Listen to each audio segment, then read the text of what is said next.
Charles Dickens and the Great Theatre of the World. Written and read by Simon Callow.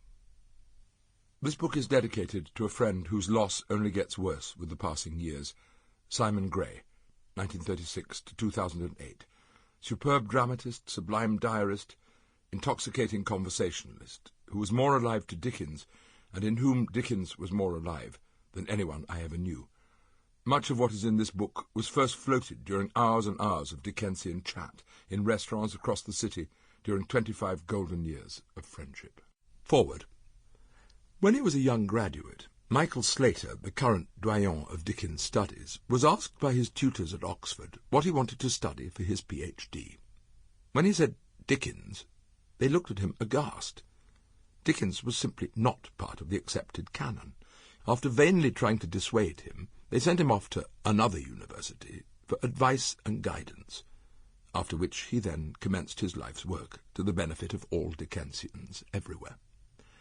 Half a century later, the situation is entirely reversed. There's a non-stop tsunami of scholarly studies of Dickens from every possible angle.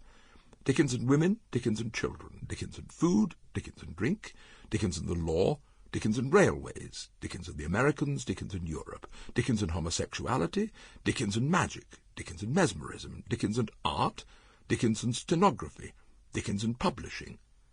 As yet, I have not come across a book on Dickens and dogs, but it can only be a matter of time. A perfectly interesting and not especially slim volume is just waiting to be written. The multifariousness of Dickens makes him virtually inexhaustible as a subject. These studies have run alongside and to some extent been the outcrop of the huge transformation in academic attitudes to Dickens, particularly with regard to the later novels which were largely dismissed by critical opinion in his lifetime.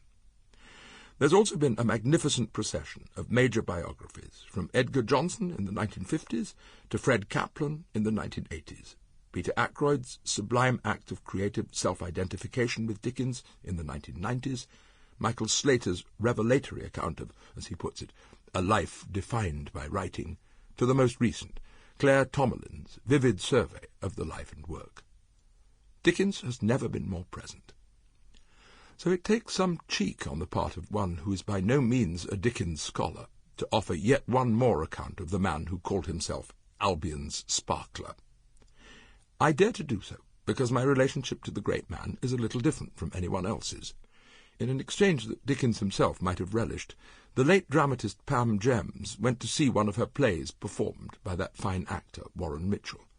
She noticed that one or two lines in the text had changed.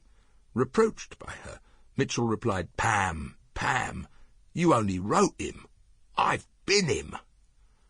I have, over the years, been Dickens, in various manifestations, from reconstructions of the public readings on television to one of Doctor Who's helpers. I've also been involved in telling his life story through the wonderful play that Peter Ackroyd wrote for me, The Mystery of Charles Dickens. Presently I'm involved in performing two of his monologues, Dr. Marigold and Mr. Chops, and his solo version of A Christmas Carol. In order to do all of that, I have needed to find out what it was like to be him, and what it was like to be around him. I've immersed myself on an almost daily basis, over a period of nearly 15 years, in the minutiae of his life, above all seeking out personal reminiscences and his own utterances, rather than exegetic texts. Over the years, since a thoughtful grandmother thrust a copy of the Pickwick Papers into my hands as I repined in the itchy agony of chicken pox, but from the moment I started reading I never itched again, I have read virtually everything he has written, with the mixture of joy and frustration that all readers of Dickens, except the fundamentalists, experience. But it's not the writing that is the focus of the present book.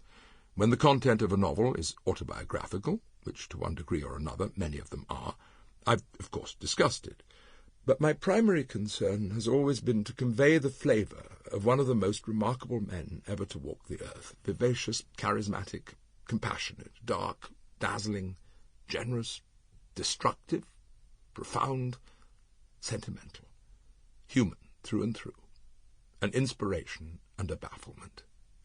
Inevitably, as the title of the book declares, I've focused on the theatre in Dickens's life.